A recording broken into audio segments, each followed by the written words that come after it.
Ya,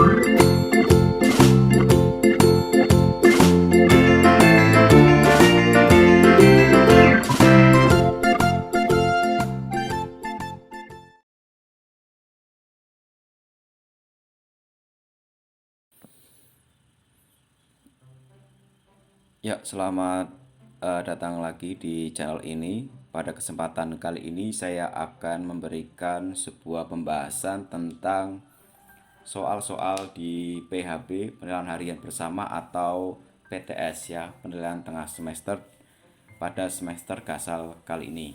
Nah, pada kesempatan kali ini saya akan membahas tentang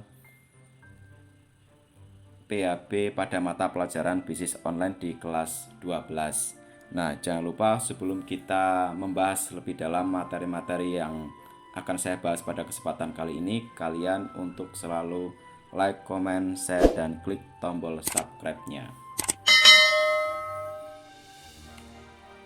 Ya, untuk soal yang pertama di sini ada soal metode perlikanan dengan menggunakan media internet dan web atau World Wide Web dengan tujuan menyampaikan pesan pemasaran atau promosi untuk menarik pelanggan disebut.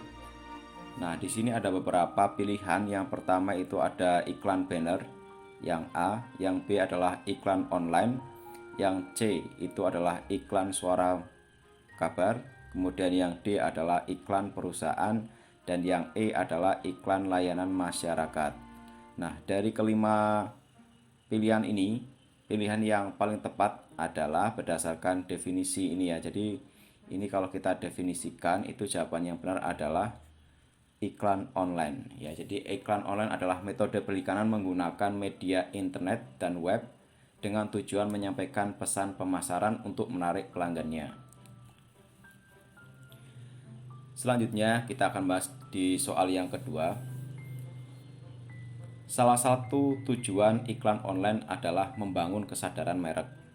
Membuat konsumen sadar akan sebuah merek atau produk merupakan tujuan jangka panjang yang penting bagi setiap pemasar, yaitu jadi di sini ada beberapa opsi ya. Jadi ada awareness, strength, weakness, opportunity, dan threat ya. Jadi kalau kita bahas dari pilihan ini, pilihan yang paling tepat. Jadi kalau berdasarkan ada kata kesadaran ya. Jadi kesadaran di sini itu berhubungan dengan awareness. Jadi jawaban yang tepat adalah awareness. Sedangkan strength, weakness, opportunities, dan threat itu adalah pada analisis SWOT ya, kekuatan, kelemahan, peluang, kemudian ancaman. Jadi yang tepat di sini jawabannya adalah A ya, awareness. Kemudian soal yang ketiga adalah sebuah iklan cetak seperti koran, majalah hanya dicetak untuk tanggal atau bulan tertentu saja, tergantung terbitnya. Begitu pula televisi. Setelah publikasi berakhir, maka iklan akan menjadi usang. Media online dapat lebih fleksibel, instan, dan berubah-ubah. Sebuah website dapat diakses 24 jam sehari, 7 hari seminggu, dan tidak akan pernah berakhir.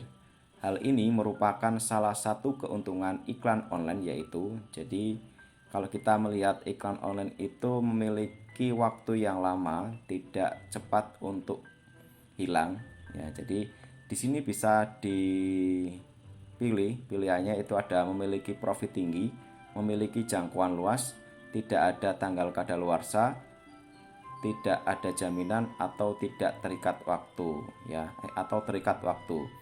Jadi kalau di sini kita lihat ini berdasarkan waktu ya. Waktu itu berhubungan dengan misal kalau kita lihat di pilihannya itu yang tepat adalah tidak ada tanggal kadaluarsa ya. Jadi jawabannya yang tepat adalah C. Kemudian soal yang keempat, perhatikan gambar di bawah ini. Gambar tersebut termasuk jenis iklan. Jadi di sini ada gambar iklan di Facebook ya. Jadi Facebook ini termasuk apa? Social media marketing, in-text advertising, email marketing, video advertising, atau RSS advertising. Jadi kalau Facebook ini termasuk ke dalam media sosial. Jadi jawaban yang tepat adalah A. Selanjutnya adalah soal yang kelima, perhatikan gambar di bawah ini. Jadi gambar ini merupakan gambar dari layar tangkap di YouTube. Gambar tersebut merupakan jenis iklan online. Jadi di sini ada social media marketing, in-text advertising, email marketing, video advertising, dan RSS advertising. Jadi kalau berdasarkan dari pilihan yang ada, ini yang paling tepat adalah karena di YouTube itu berbasisnya video, maka yang tepat adalah video advertising. Kemudian yang keenam adalah perdagangan elektronik merupakan aktivitas yang berkaitan dengan pembelian, penjualan, pemasaran barang maupun jasa dengan memanfaatkan sistem elektronik seperti internet atau jaringan komputer. Merupakan pengertian dari. Nah, di sini ada beberapa pilihan. Yang pertama di sini ada website, e-commerce, email, marketing, digital marketing. Jadi perdagangan elektronik di sini kecenderungannya adalah di e-commerce ya. E-commerce itu adalah penjualan elektronik dengan memanfaatkan internet atau jaringan komputer. Sedangkan kayak website sebenarnya sama, cuma lebih di sini penekanannya lebih ke e-commerce ya untuk penjualan elektronik. Kemudian nomor 7, perhatikan manfaat e-commerce dalam dunia bisnis di bawah ini. Yang pertama, dapat menurunkan market exposure atau pangsa pasar. Yang kedua adalah menghemat biaya. Yang ketiga adalah menyempitkan jangkauan atau global reach. Yang keempat, hubungan dengan pelanggan yang lebih baik. Yang kelima adalah penempatan produk fleksibel. Yang termasuk manfaat e-commerce dalam bisnis adalah, jadi di sini ada beberapa pilihan. Jadi kalau kita membahas dari pernyataan dari manfaat dari kelima ini, kita bisa menganalisis ya. Jadi manfaat dari e-commerce itu apa saja? Dapat menurunkan market ya, menurunkan berarti bukan ya. Menghemat biaya itu juga kalau menghemat biaya berarti benar ya. Menyempitkan jangkauan ini salah ya, karena e-commerce itu jangkauannya luas. Kemudian hubungan dengan pelanggan yang lebih baik itu pasti ya di sini, jadi benar. Yang kelima, penempatan produk fleksibel, jadi bisa ditempatkan di mana saja. Ini di dunia bisnis secara elektronik tentu kita bisa menempatkan produk kita di mana saja. Jadi jawaban yang tepat di sini adalah 2, 4, dan 5. Jadi jawabannya adalah C. Soal yang ke-8 adalah kelebihan e-commerce bagi pelanggan adalah dapat memberikan layanan tanpa ada batasan waktu 1x24 jam. Selain itu, apa kelebihan e-commerce bagi pelanggan ya, tapi kecuali. Nah, kelebihannya apa? Tapi kecuali. Kita bahas satu persatu dari opsi ini. Yang pertama adalah A, mampu memberikan pilihan serta kecepatan dalam pengiriman. Yang B adalah dengan banyaknya pilihan pelanggan dapat membandingkan harga satu dengan yang lain. Itu pasti bisa ya, di e-commerce kita bisa membandingkan harganya. Kemudian dapat melakukan review komentar terkait produk. Itu pasti ya, kita bisa memberikan komentar terhadap produk-produk yang diposting melalui internet ya, baik itu di marketplace atau mungkin di website e-commerce.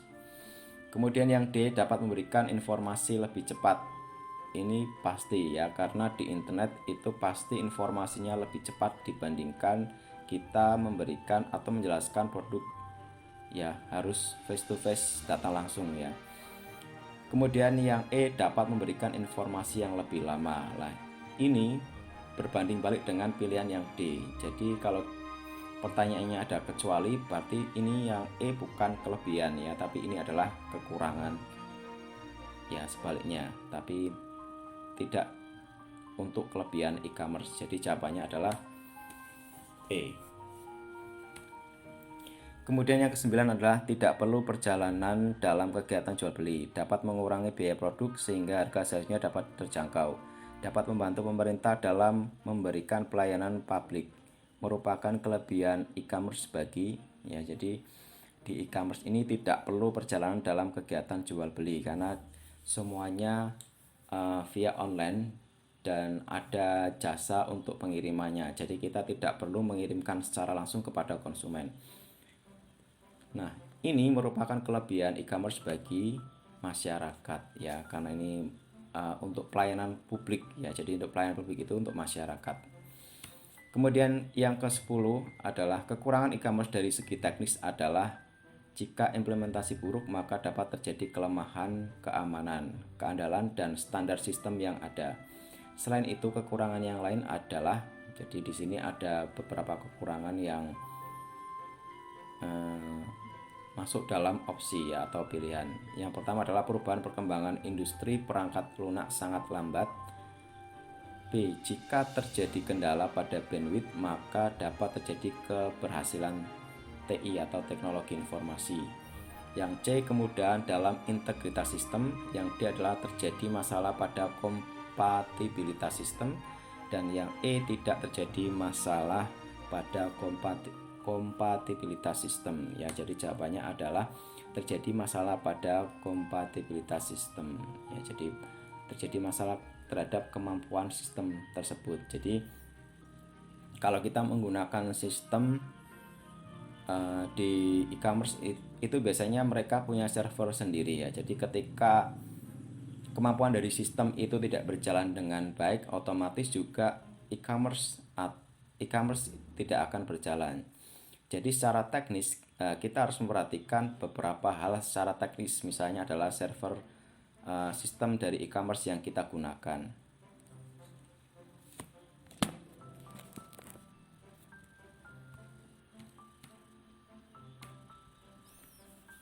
Ya, selanjutnya kita akan bahas di nomor 11.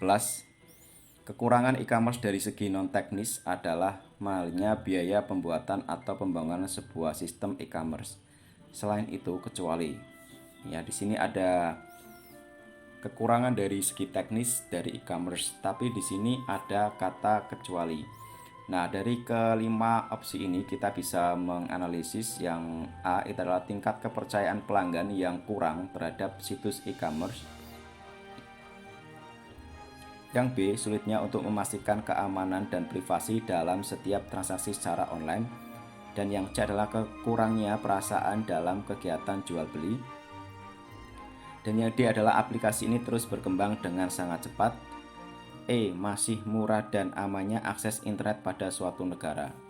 Jadi kalau kita bisa melihat dari beberapa opsi tersebut, jawaban yang lebih tepat adalah masih murah dan amannya akses internet pada suatu negara tertentu ya. Ini bukan kekurangan tapi ini kelebihan ya, karena ada kata masih murah ya. Kemudian soal yang ke-12, business to business atau B2B terdiri dari semua transaksi dan transaksi elektronik yang terkait dengan barang atau jasa. Hal ini pada dasarnya dilakukan antara perusahaan dengan perusahaan lain seperti grosir, produsen konvensional yang berurusan dengan pengecer dan sejenisnya. Contoh dari e-commerce ini adalah ya, di sini ada beberapa opsi, ada N-target, C-target, O-target, M-target, P-target. Nah, contoh dari e-commerce ini yang tepat adalah M-target ya. Soal yang ke-13, business to consumer atau B2C berkaitan dengan transaksi dan hubungan antara bisnis dan pelanggan terakhir. Jenis e-commerce ini juga berhubungan dengan retail e-commerce yang berlangsung online. Dengan semakin berkembangnya internet, B2C e-commerce menjadi lebih mudah dan dinamis. Hal ini dibuktikan dengan semakin banyak website, toko, atau bahkan mall di internet yang menjual beragam hal. Contoh dari jenis e-commerce ini adalah, jadi contoh dari B2C dari pilihan ini ada mataharimall.com, ada Giant, Borobudur Mall, Robinson, ada Ramayana Mall. Jadi kalau kita lihat dari opsi ini yang menggunakan ekstensi dari e-commerce itu yang lebih tepat adalah mataharimall.com ya, ada ekstensi .com-nya. Kemudian soal yang ke-14, consumer to consumer atau C2C merupakan jenis e-commerce. Ini berupa transaksi elektronik barang atau jasa antar pelanggan. Transaksi yang dilakukan ini melalui pihak ketiga yang menyediakan platform online. Beberapa e-commerce dengan jenis C2C yang ada di Indonesia seperti, jadi di Indonesia yang e-commerce atau marketplace yang menggunakan jenis e-commerce consumer to consumer atau C2C itu di sini yang lebih tepat adalah Tokopedia ya. Kalau toko yang pilihannya lain ada Toko Pelangi, Alfamart, Indomart, dan Toko Luas itu minimarket ya, dan toko penjualan biasa ya. Soal yang ke-15, e-commerce jenis ini adalah kebalikan dari C2C ya. Di website dengan jenis ini terjadi transaksi dari konsumen ke perusahaan. Beberapa contohnya adalah proposal untuk situs atau logo, desain, tulisan, dan sebagainya. Contoh platform dari jenis ini adalah iStockPhoto.com, kemudian ada 1000 Lancer dan sebagainya. Jenis e-commerce yang dimaksud adalah ada consumer to business, ada business to administration, ada consumer to administration, kemudian ada online to offline, kemudian ada business to business. Jadi kalau kita lihat di sini, contohnya ada iStockPhoto.com, itu merupakan transaksi dari konsumen ke perusahaan. Jadi kalau konsumen ke perusahaan bisa kita definisikan consumer to business ya. Jadi jawabannya adalah A. Kemudian yang ke-16, dalam jenis transaksi e-commerce ini terjadi transaksi antara perusahaan dengan administrasi publik ya. Keseluruhannya mencakup berbagai layanan pemerintah seperti jaminan sosial, pengurusan pajak, dokumen hukum, dan sebagainya. Contoh dari jenis transaksi ini adalah pajak.go.id. Jenis e-commerce yang dimaksud adalah, jadi kalau kita melihat soal ini, kita bisa menganalisisnya dari kata di bagian depan ya. Jadi di sini terdapat transaksi antara perusahaan, jadi bisnis, dengan administrasi publik ya, atau administration. Jadi business to administration. Jadi jawabannya yang tepat adalah B ya, business to administration. Soal yang ke-17, jenis e-commerce ini memiliki model yang sama dengan B2I. Yang membedakan adalah transaksi elektronik dilakukan antara individu dengan administrasi publik. Beberapa area menggunakan jenis e-commerce ini di bidang pendidikan, kesehatan, dan administrasi. Contohnya di Indonesia seperti website resmi milik BPJS dan Direktorat Jenderal Pajak. Jenis e-commerce yang dimaksud adalah, jadi kita bisa membahas di bagian depan seperti tadi, ada kalimat individu dengan administrasi publik. Jadi individu di sini adalah consumer ya, jadi consumer to administration. Jadi jawaban yang tepat adalah C ya, consumer to administration. Soal yang ke-18, website ini mengusung model bisnis untuk menarik pelanggan online agar mau belanja ke toko fisik. Konsep ini ingin dihadirkan untuk menghubungkan antara saluran online dengan toko fisik. Contohnya seperti mataharimall.com ya. Jadi kalau kita bahas dari depan itu kita melihat model bisnisnya dari online ke offline ya, jadi menarik pelanggannya. Jadi kalau di Matahari itu sebenarnya adalah online tapi juga bisa offline ya. Jadi kita bisa masuk ke Matahari Department Store, kita juga bisa membelinya secara online. Jadi jawaban yang tepat adalah online to offline.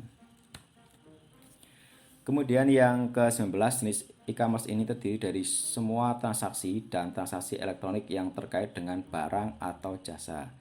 Hal ini pada dasarnya dilakukan antara perusahaan dengan perusahaan lain seperti grosir, produsen konvensional yang berurusan dengan pengecer dan sejenisnya. Jenis e-commerce yang dimaksud adalah, jadi kalau kita bahas satu persatu di sini, seperti tadi di awal ya, kita bisa membahasnya di bagian depan. Ya, ini. Hal ini pada dasarnya dilakukan antara perusahaan dengan perusahaan lain. Jadi kalau kita pahami kalimatnya, di sini ada perusahaan dengan perusahaan lainnya. Berarti business to business ya. Jadi jawabannya E ya, business to business atau B2B. Soal yang ke-20, cara menghasilkan uang dari internet dengan mendapatkan bayaran hanya jika setelah berhasil menjual barang atau jasa, seorang merchant atau orang atau perusahaan yang memiliki produk atau jasa yang mereka pasarkan melalui internet. Jadi seorang itu akan mendapatkan beberapa imbalan atau jasa terhadap barang yang mereka promosikan ya melalui media internet. Sehingga dari pihak yang memiliki program afiliasi suatu program ini akan mendapatkan memberikan imbalan kepada orang yang memasarkannya. Jadi ini adalah merupakan kegiatan afiliasi pemasaran ya. Nomor 21, program afiliasi sering digunakan pihak-pihak pemilik marketplace. Program afiliasi dari marketplace di Indonesia seperti Jadi kalau kita lihat di pilihannya ada Amazon, Bukalapak, Zara, Gucci, dan Tokopedia. Dari kelima ini yang lebih tepat adalah yang B ya, Bukalapak, karena Bukalapak itu merupakan marketplace dari Indonesia ya. Kalau Amazon itu dari luar negeri, kemudian Zara cenderungnya ke bukan marketplace ya, mereka melakukan penjualan langsung. Gucci juga dan Tokopedia itu sebenarnya hanya pengecohan dari pilihan saja ya. Kalau yang E itu adalah Tokopedia, pasti jawabannya ada 2 ya. Kemudian yang nomor 22, lewat program ini kita memperoleh keuntungan pada saat seseorang membeli produk atau jasa melalui affiliate link kita. Contoh barang atau jasa yang dipasarkan dengan cara ini adalah e-book, software. Besar komisi pay per sale ini bervariasi, mulai dari hanya beberapa persen saja sampai 60%, bahkan juga ada yang lebih. Program yang dimaksud adalah, jadi kalau kita lihat di kalimatnya itu sudah jelas ya, di sini ada besar komisi pay per sale. Jadi komisi itu berdasarkan pay per sale-nya dari penjualannya. Jadi kalau kita lihat dari pilihannya itu yang lebih tepat itu adalah yang A ya. Jadi kalimatnya sudah jelas. Kemudian yang nomor 23, dalam program ini affiliate merchant memberikan komisi kepada kita dalam periode tetap atau secara berkala. Biasanya program ini ditawarkan jika seseorang berlangganan suatu jasa dan layanan bulanan seperti web hosting, autoresponder. Program yang dimaksud adalah, jadi kalau kita bahas di sini adalah program ini ditawarkan jika seorang berlangganan suatu jasa atau layanan bulanan seperti web hosting ya. Jadi kalau di sini kita lihat yang paling tepat adalah recurring affiliate program ya. Kemudian jenis-jenis program affiliate yang memberikan pelayanan flat untuk setiap prospek dengan kualitas tertentu yang kita bawa ke situs merchant melalui merchant link kita. Dalam program ini, affiliate merchant yang memutuskan apakah prospek yang kita bawa memenuhi kualifikasi atau tidak. Program ini biasanya berasal dari situs asuransi kredit rumah dan aplikasi pinjaman. Program yang dimaksud adalah, jadi ini adalah pelayanan pembayaran yang memberikan pembayaran flat ya untuk setiap prospek dengan kualifikasi tertentu yang kita bawa ke situs merchant. Jadi kalau berdasarkan prospeknya yaitu kita pilih yang C ya, pay per lead affiliate program. Kemudian yang ke 25, program ini kita mendapatkan bayaran pada saat sebuah link iklan di situs kita diklik oleh pengunjung. Dalam program ini, Yang membayar adalah perusahaan tertentu yang bersedia membayar bila link iklan mereka diklik oleh pengunjung kita. Program ini perlu dilakukan adalah menyisakan ruangan iklan di situs kita untuk program tersebut. Nah, program yang dimaksud adalah, jadi kalau kita lihat di situ, ketika kita ada orang yang mengklik dari link kita, maka kita akan mendapatkan sebuah komisi. Ya, jadi kalau kita melihat pilihannya, jawaban yang tepat adalah pay per click affiliate program. Nah, demikianlah pembahasan materi soal PHP atau PTS Bisnis Online pada kelas 12. Semoga bermanfaat bagi kalian. Dan jangan lupa untuk selalu like, comment, share, dan klik tombol subscribe-nya. Terima kasih.